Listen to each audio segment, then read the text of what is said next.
അസ്സലാമു അലൈക്കും വറഹ്മത്തുള്ളാഹി വബറകാതുഹു. അൽഹംദുലില്ലാഹ് വസ്സലാത്തു വസ്സലാമു അലാ അഷ്റഫി റസൂലില്ലാഹ് വഅലാ ആലിഹി വസ്വഹ്ബിഹി അജ്മഈൻ. അമ്മാ ബഅദ്.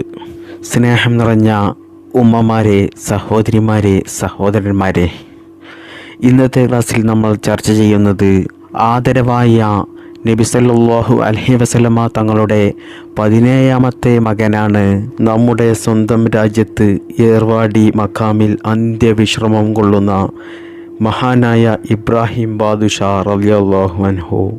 പ്രിയപ്പെട്ടവരെ, ഈ മഹാൻ്റെ പേരിൽ ഞാൻ ഈ പറഞ്ഞു തരുന്ന എണ്ണം സൂറത്തുൽ ഫാത്തിഹ നിങ്ങൾ നിയ്യത്ത് വെച്ചുകൊണ്ട് ഓതിയാൽ ഇൻഷാ അല്ലാഹ് നിങ്ങളുടെ എത്ര വലിയ പ്രശ്നങ്ങൾക്കും അത് പരിഹാരമാകും.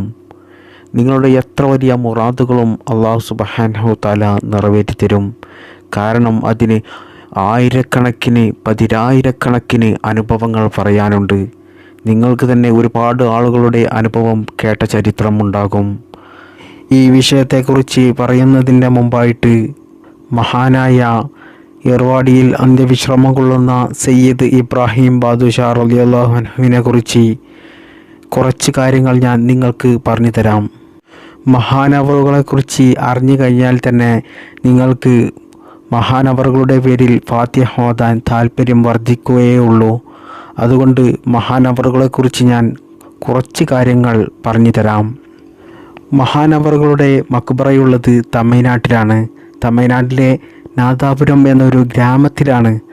അവിടേക്കാണ് ഏർവാടി എന്ന് എല്ലാവരും പറയുന്നത്. മഹാനവറുകൾ ജനിച്ചത് ഇന്ത്യയിലല്ല. മഹാനവറുകൾ ജനിച്ചത് മദീനയിൽ മുത്തുനബി സല്ലല്ലാഹു അലൈഹി വസല്ലമയുടെ കുടുംബ പാരമ്പര്യത്തിലുള്ള സയ്യിദ് അലിയുടെയും സയ്യിദത്ത് ഫാത്തിമയുടെയും മകനായിട്ടാണ് മഹാനായ സയ്യിദ് ഇബ്രാഹിം ബാദുഷാ റളിയല്ലാഹു അൻഹു ജനിച്ചത്. ജനിച്ച വർഷം ഹിജറ 630 പരിശുദ്ധമായ റമദാൻ മാസം 3-നാണ് ജനിച്ചത്.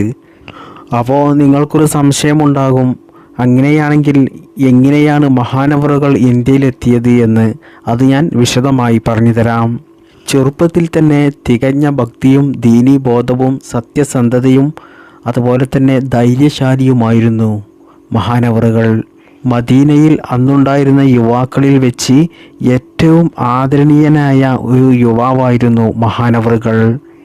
പിന്നീട് മഹാനവറുകൾ ഇന്ത്യയിലേക്ക് വരാൻ കാരണം ഈ ലോകത്തിൻ്റെ നേതാവായ മുത്തുനബി സല്ലല്ലാഹു അലൈഹി വസല്ലമ തങ്ങൾ സ്വപ്നത്തിൽ വന്ന് പറയുകയായിരുന്നു മഹാനവറുകളോട്, താങ്കളുടെ പ്രബോധനത്തിൻ്റെ ദൗത്യം അങ്ങകലെ ഇന്ത്യയിലാണ് എന്ന്. ഇതറിഞ്ഞ മഹാനവറുകൾ ഒട്ടും സമയം വൈകിപ്പിക്കാതെ ആയിരക്കണക്കിന് സൈനികരും ഒരുപാട് ആയുധങ്ങളും കുടുംബാംഗങ്ങളെയും ഒക്കെ ചേർത്ത് ഇറാൻ, ഇറാഖ്, വലോദിസ്ഥാൻ വഴി ഇന്ത്യയിലേക്ക് മഹാനവറുകൾ എത്തുകയായിരുന്നു ഉണ്ടായത്. അങ്ങനെയാണ് മഹാനവറുകൾ ഇന്ത്യയിലെത്തിയത്. അന്ന് കാലത്ത് ഇന്ത്യയിലെ സിന്ധ് പ്രദേശത്ത് അബ്താബ് സിംഗ് എന്നൊരു ഏകാവധിയായിരുന്നു ഭരിച്ചുകൊണ്ടിരുന്നത്. ബാദുഷാ തങ്ങൾ ഈ സമയത്ത് ഇന്ത്യയിലെ പല ഭാഗങ്ങളിലേക്ക് ഇസ്ലാം പ്രചരിപ്പിക്കാൻ വേണ്ടിയിട്ട് ആളുകളെ ഓരോ ഗ്രൂപ്പായി തിരിച്ച് പല ഭാഗങ്ങളിലേക്ക് അയക്കുകയായിരുന്നു. അങ്ങനെ അവിടെയുള്ള ധാരാളം ആളുകൾ ഇസ്ലാം സ്വീകരിച്ചു. എന്നാൽ ആ സമയത്ത് അവിടുത്തെ ശത്രുപതിയായ അബ്താബ് സിംഗ് മഹാനവറുകൾക്ക് നേരെ പ്രയാസവും അതികഠിനവുമായ തിരിച്ചടികൾ നൽകാൻ തുടങ്ങി. അവിടെ ഭരിച്ചിരുന്ന രാജാവിൻ്റെ സഹോദരനാണ് ഈ അബ്താബ് സിംഗ്.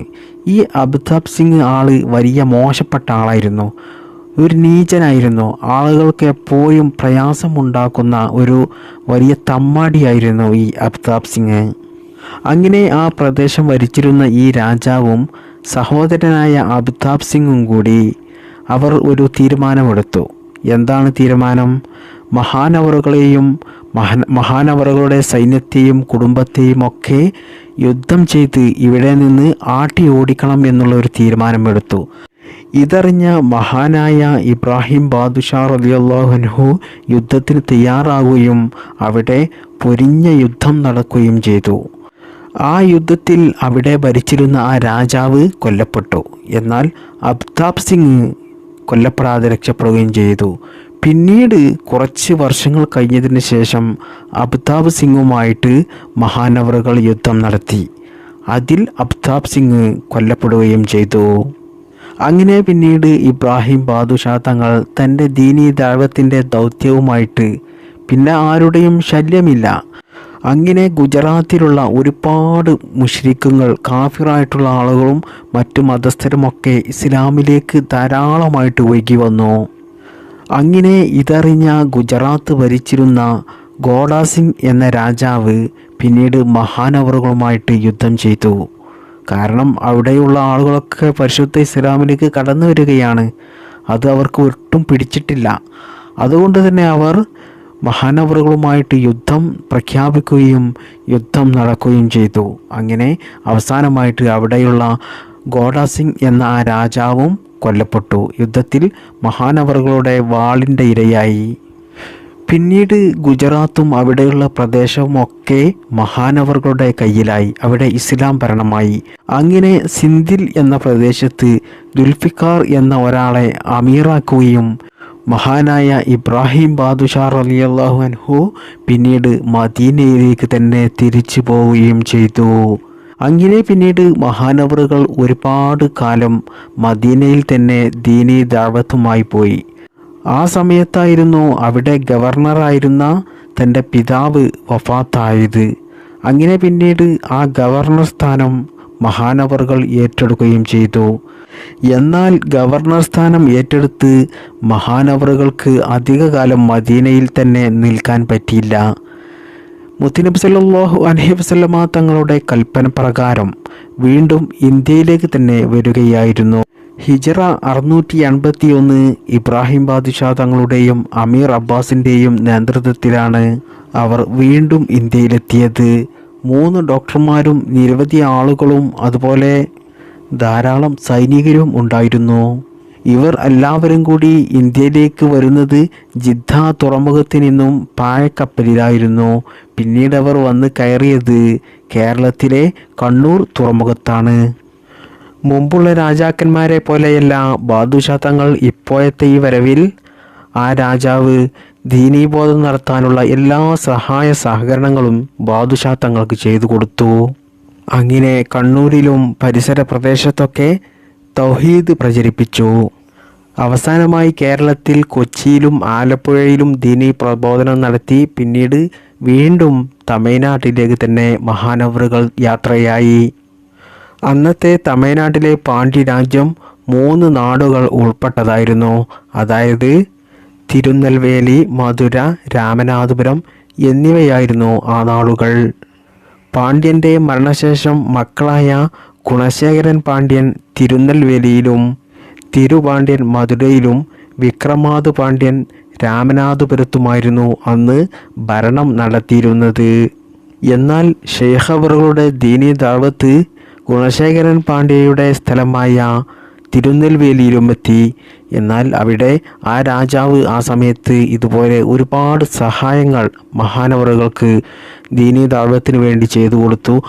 അതുകൊണ്ട് തന്നെ ആ നാട്ടിലുള്ള ഒരുപാട് ആളുകൾ ദീനിലേക്ക് ഒഴുകി വരികയായിരുന്നു.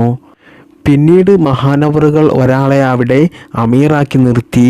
പിന്നീട് മധുരയിലേക്ക് പോവുകയായിരുന്നു. എന്നാൽ മധുരയിലെ രാജാവായ തിരുപാണ്ഡ്യൻ മഹാനവറുകൾക്ക് ദീനീ ദൗത്യം നടത്താൻ ഒരു സഹായ സഹകരണം ചെയ്തു കൊടുത്തില്ല. അവിടുത്തെ രാജാവായ തിരുപാണ്ഡ്യൻ പറഞ്ഞു, ഇവിടെ ദീൻ പ്രചരിപ്പിച്ചാൽ ഞങ്ങൾ യുദ്ധം നടത്തും എന്ന്. അങ്ങനെ അവസാനം യുദ്ധം ഉണ്ടാകുകയും അതിൽ തിരുപാണ്ഡ്യൻ പരാജയപ്പെടുകയും ചെയ്തു. തിരുപാണ്ഡ്യൻ മഹാനവറുകളുടെ വാളിനിരയായി. പിന്നീട് ബാദുഷാ തങ്ങളും കൂടെയുള്ളവരുമൊക്കെ കുറച്ചു കാലം അവിടെ ദീനീ ദൗത്യം നടത്തി. ഇതറിഞ്ഞ വീരപാണ്ഡ്യനും വിക്രമപാണ്ഡ്യനും കൂടി വലിയ സൈന്യ സന്നാഹത്തോടുകൂടി ഇബ്രാഹിം ബാദുഷാ തങ്ങളെ യുദ്ധം ചെയ്ത് പരാജയപ്പെടുത്താൻ വേണ്ടിയിട്ട് അവിടെ എത്തി. എന്നാൽ ഇബ്രാഹിം ബാദുഷാ തങ്ങൾ തൻ്റെ മുഴുവൻ സൈന്യത്തെയും ആയുധങ്ങളുമെല്ലാം എടുത്ത് യുദ്ധത്തിന് തയ്യാറായി. ഈ യുദ്ധത്തിൽ ശത്രു സൈന്യത്തിൻ്റെ പകുതി സൈന്യം പോലും മുസ്ലിം സൈന്യം ഇല്ലായിരുന്നു. എന്നാൽ മുസ്ലിം സൈന്യത്തിൻ്റെ ഈമാനിൻ്റെ ശക്തി കൊണ്ട് അവിടെ ഒരു ബദ്റായി മാറുകയായിരുന്നു. ആ യുദ്ധത്തിലും മുസ്ലിം സൈന്യം ജയിക്കുകയായിരുന്നു. എന്നാൽ ശത്രു സൈന്യത്തിൻ്റെ ഈ തോൽവി വിക്രമപാണ്ഡ്യൻ അത് കടുത്ത പകയിലേക്ക് തന്നെ എത്തിച്ചു. അതായത് ബാദുഷാ ഉപ്പാപ്പയുടെ മകൻ അബൂ ത്വാഹിറിനെയായിരുന്നു അയാൾ ഉന്നം വെച്ചിരുന്നത്. അതുകൊണ്ട് തന്നെ വീണ്ടും ഒരു വലിയ യുദ്ധത്തിന് അത് കാരണമായി. ബൈപ്പർ എന്ന സ്ഥലത്തായിരുന്നു പിന്നീട് യുദ്ധം നടന്നത്. ആ യുദ്ധത്തിൽ മുസ്ലിം സൈന്യവും ശത്രു സൈന്യവും ഏറ്റുമുട്ടുമ്പോൾ ശത്രു സൈന്യം ചതിയിലൂടെയും ഒളിപ്പോരിലൂടെയും യുദ്ധതന്ത്രങ്ങൾ മാറ്റിക്കൊണ്ടേയിരുന്നു. മഹാനായ ഹസൻ ശംസുദ്ദീൻ തങ്ങൾ ശത്രു സൈന്യത്തിലെ നേതാവിനെ വെട്ടിവീഴ്ത്തിയത് കണ്ട് ജയസൂര്യപാണ്ഡ്യൻ ഒളിപ്പോരിലൂടെ മഹാനായ ഹസൻ ശംസുദ്ദീൻ തങ്ങളെ അമ്പ് ചെയ്ത് മഹാനവറുകൾ ഷഹീദാവുകയും ചെയ്തു. അതുപോലെ തന്നെ മഹാനായ അമീർ തങ്ങളെയും അവർ ഒളിപ്പോരിലൂടെ അമ്പ് ചെയ്ത് ഷഹീദാക്കി. ഇങ്ങനെ യുദ്ധം തുടങ്ങി 50 ദിവസമായപ്പോഴേക്കും ഒരുപാട് മുസ്ലിം സൈന്യം ഷഹീദായിപ്പോയി, പരലോകത്തേക്ക് യാത്രയായി. എന്നാൽ മഹാനായ അബൂ ത്വാഹിർ തങ്ങൾ ഇതൊന്നും കണ്ട് പതറാതെ ഈമാനിൻ്റെ കരുത്തുകൊണ്ട് വീണ്ടും യുദ്ധകളത്തിൽ മുന്നേറുകയായിരുന്നു. വിക്രമപാണ്ഡ്യൻ്റെ രഥത്തിലേക്ക് ചാടിക്കയറി അബൂ ത്വാഹിർ തങ്ങൾ വിക്രമപാണ്ഡ്യനെ വെട്ടിയപ്പോൾ വിക്രമപാണ്ഡ്യൻ്റെ കൈ അറ്റ് നിലത്തി വീണു. ചോര ഇറ്റി വീഴുന്ന കൈയുമായി ഘോരവനത്തിലൂടെ വിക്രമപാണ്ഡ്യൻ ഓടിമറഞ്ഞു. പിന്തുടർന്ന് അബൂ ത്വാഹിർ തങ്ങൾ പോയെങ്കിലും വിക്രമപാണ്ഡ്യനെ കാണാനില്ല. എന്നാൽ ആ സമയത്ത് ഒരു കൂട്ടം സൈന്യം വന്നു അബൂ ത്വാഹിർ തങ്ങളെ വെട്ടി ഷഹീദാക്കി. ഇന്നാ ലില്ലാഹി വ ഇന്നാ ഇലൈഹി റാജിഊൻ. ആ മഹാൻ പരലോകത്തേക്ക് യാത്രയായി. പിന്നീട് ഇനി ബാക്കിയുള്ളത് ഇബ്രാഹിം ബാദുഷാ തങ്ങളും സൈന്യവുമാണ്. അങ്ങനെ വിക്രമപാണ്ഡ്യൻ്റെ കോട്ട വളഞ്ഞുകൊണ്ട് അതിശക്തമായ പോരാട്ടം നടത്തി. ആ പോരാട്ടത്തിൽ വിക്രമപാണ്ഡ്യനെ കൊലപ്പെടുത്തുകയും വിക്രമപാണ്ഡ്യൻ്റെ ശിരസ് നിലംപതിപ്പിക്കുകയും ചെയ്തു. അങ്ങനെ ആ നാടായ പൗത്രമാണിക്യപട്ടണം പിന്നെ ഇസ്ലാമിൻ്റെ കീഴിലായിരുന്നു. പിന്നീട് അതിന് ഏർവത് എന്ന പേരിലായിരുന്നു അറിയപ്പെട്ടിരുന്നത്. പിന്നീട് പിൻകാലത്ത് തന്നെ അത് ഏർവാടി എന്ന പേരായി മാറുകയായിരുന്നു. അങ്ങനെ പിന്നീട് 12 വർഷത്തോളം ഒരു യുദ്ധവും ഒന്നുമില്ലാതെ മഹാനായ ഇബ്രാഹിം ബാദുഷാ തങ്ങൾ ഏർവാടി എന്ന ഈ സ്ഥലത്ത് ശാന്തിയും സമാധാനവും നീതിയും നിറഞ്ഞ നല്ല സന്തോഷമുള്ള ജീവിതം നയിച്ചു. എന്നാൽ സ്ഥാനം നഷ്ടപ്പെട്ട തിരുപാണ്ഡ്യന് ഇതൊന്നും സഹിക്കാൻ കഴിയാതെ പിന്നീട് അവിടെ നുഴഞ്ഞു കയറി മഹാനായ ബാദുഷാ തങ്ങളെ നേരെ തിരിയുകയും ബാദുഷാ തങ്ങളെ ചതിച്ച് കൊലപ്പെടുത്താനുള്ള പ്ലാനിങ് അവർ തയ്യാറാക്കുകയും ചെയ്തു. എന്നാൽ ഒരു യുദ്ധത്തിൻ്റെ മുന്നറിയിപ്പൊന്നുമില്ലാതെ ചതിയിലൂടെ ശത്രുസൈന്യം മഹാനവറുകളെ നേരെ വരികയും എന്നാൽ മഹാനവറുകൾ തളരാതെ ഈമാനിൻ്റെ കരുത്തോടുകൂടി പതറാതെ മുന്നേറുകയും ചെയ്തു. അവസാനം തിരുപാണ്ഡ്യൻ ദിവ്യജ്യോതിയെ കുത്തിവീഴ്ത്തുകയും മഹാനവറുകൾ ഷഹീദാവുകയും ചെയ്തു. ഇന്നാ ലില്ലാഹി വ ഇന്നാ ഇലൈഹി റാജിഊൻ. അങ്ങനെ പിന്നീട് മഹാനവറുകളുടെ വഫാത്തിന് ശേഷം ഏർവാടി എന്ന സ്ഥലം ആരാരും അറിയാതെ കാടുമൂടി കിടക്കുകയായിരുന്നു. വർഷങ്ങളോളം കാടുമൂടി കിടക്കുകയായിരുന്നു. പിന്നീട് 18-ാം നൂറ്റാണ്ടിൽ നല്ല ഇബ്രാഹിം എന്ന മഹാനായ ഒരു വ്യക്തി ഇബ്രാഹിം ബാദുഷാ തങ്ങളെ സ്വപ്നത്തിൽ കാണുകയും അങ്ങനെ പിന്നീട് മഹാനായ നല്ല ഇബ്രാഹിം തങ്ങൾ ഏർവാടിയിലേക്ക് കുടുംബസമേതം താമസം മാറ്റുകയും ചെയ്തു. ആ സമയത്താണ് രാമനാഥപുരത്തെ രാജാവിന് മാറാവ്യാധി പിടിപെട്ടത്. കുഷ്ഠരോഗം മാറാതെ വന്നപ്പോൾ രാമനാഥപുരത്തെ രാജാവ് ഏർവാടിയിൽ പോയി അവിടുത്തെ മണ്ണ് കലക്കി കുടിച്ചപ്പോൾ കുഷ്ഠരോഗം മാറി. രോഗം മാറിയത് നാട്ടുകാരെല്ലാം അറിഞ്ഞപ്പോൾ എല്ലാവരും അത്ഭുതപ്പെട്ടു പോയി. ഏർവാടിയിലെ ആ മണ്ണ് ഇത്രയും ഷറഫാക്കപ്പെട്ടതാണോ എന്ന്. മാത്രമല്ല ആ രാജാവിൻ്റെ ഭാര്യയ്ക്ക് ഗർഭം ധരിക്കാതെ വന്നപ്പോൾ ഭാര്യയ്ക്ക് ഒരുപാട് കാലമായിട്ടും ഗർഭം ഉണ്ടാകുന്നില്ല. അങ്ങനെ രാമനാഥപുരത്തെ രാജാവ് എന്ത് ചെയ്തു? ഏറുവാടിയിൽ ചെന്ന് അവിടുത്തെ ആ ഷറഫാക്കപ്പെട്ട മണ്ണ് സ്വന്തം ഭാര്യയ്ക്ക് കലക്കി കൊടുത്തു. രാജ്ഞി അത് കുടിക്കുകയും ആ രാജ്ഞിക്ക് ഒരു കുഞ്ഞ് പിറക്കുകയും ചെയ്തു. ഇതറിഞ്ഞ നാട്ടുകാർ അത്ഭുതപ്പെട്ടു പോവുകയും നാട്ടുകാർ നാനാഭാഗത്തു നിന്നും ഏർവാടിയിലേക്ക് ഒഴുകിയെത്തുകയും ചെയ്തു. പ്രിയപ്പെട്ടവരെ, നമുക്കറിയാം, ഏത് കേസും ഇന്ന് തീരുമാനമാകുന്ന ഒരു കോടതിയാണ് ഏർവാടി. ഇന്നും ആ ധീരവീര ശുഹദാക്കളുടെ സന്നിധിയിൽ മാനസിക ശാരീരിക രോഗങ്ങൾ പേറുന്നവരും സന്താനങ്ങൾ ഇല്ലാത്തവരും മതമോ ജാതിയോ ഒന്നും നോക്കാതെ ലോകത്തിൻ്റെ നാനാഭാഗത്തു നിന്നും എത്രയോ ആളുകൾ അവിടെ വന്ന് അവരുടെ ഉദ്ദേശം സാധിച്ചു പോവുകയും ചെയ്യുന്നു. ഇന്ത്യയിലെ മക്ക എന്ന പേരിൽ അറിയപ്പെടുന്ന ഏർവാടി നഗരി എന്നും മുഅ്മിനീങ്ങളുടെ ഹൃദയം ത്രസിപ്പിക്കുന്ന കേന്ദ്രമാണ്. ഏർവാടിയിൽ അന്തിയുറങ്ങുന്ന മഹാനായ സയ്യിദ് ഇബ്രാഹിം ബാദുഷാ തങ്ങളുടെ ഈ ചരിത്രം നിങ്ങൾ കേട്ടപ്പോൾ തന്നെ നിങ്ങൾക്ക് ഇപ്പോൾ മനസ്സിലായിട്ടുണ്ടാകും ഇബ്രാഹിം ബാദുഷാ തങ്ങൾ എത്ര വലിയ മഹാനാണ് എന്ന്. ഈ മഹാന്റെ പേരിലാണ് നമ്മൾ ഫാത്തിഹ സൂറത്ത് നേർച്ചയാക്കി ഓതുന്നത്. ഫാത്തിഹ സൂറത്ത് നമ്മൾ ഓതേണ്ടത് 70 ഫാത്തിഹ സൂറത്താണ്. ഓതുന്ന സമയത്ത് നിങ്ങളുടെ എല്ലാ പ്രയാസങ്ങളും വിഷമങ്ങളും വേദനകളും നിങ്ങൾ മുൻനിർത്തി നിങ്ങൾ നല്ല ഇഖ്ലാസോടു കൂടി നല്ല ആത്മവിശ്വാസത്തോടു കൂടി 70 ഫാത്തിഹ സൂറത്ത് നേർച്ചയാക്കി ഓതിയാൽ ഇൻഷാ അല്ലാഹ് അതിന് ഉടനടി ഫലം കിട്ടും.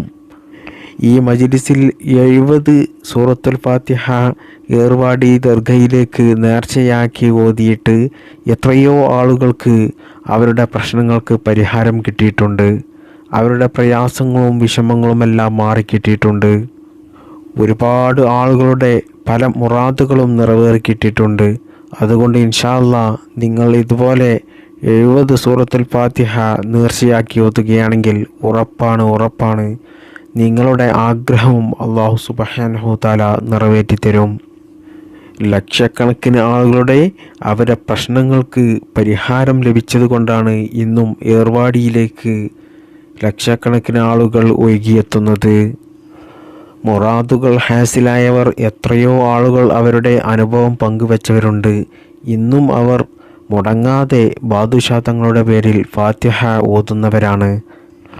അതുകൊണ്ട് ഈ ഒരു കാര്യം എല്ലാവരും ജീവിതത്തിൽ മറക്കാതെ ചെയ്യുക.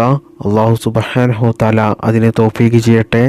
അല്ലാഹു സുബ്ഹാനഹു തആല നമുക്കും നമുക്ക് വേണ്ടപ്പെട്ടവർക്കും നമ്മെ സ്നേഹിക്കുന്നവർക്കും മഹാനായ സയ്യിദ് ഇബ്രാഹിം ബാദുഷാ തങ്ങളുടെയും ഏർവാടി ശുഹദാക്കളുടെയും ഹക്കിനാൽ ഖൈറും ബറക്കത്തും അല്ലാഹു സുബ്ഹാനഹു തആല നമുക്കെല്ലാവർക്കും പ്രദാനം ചെയ്യട്ടെ.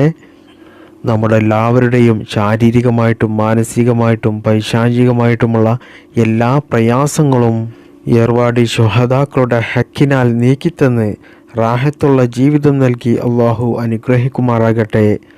ആമീൻ യാ റബ്ബൽ ആലമീൻ. അസ്സലാമു അലൈക്കും വറഹ്മത്തുള്ളാഹി വബറകാതുഹു.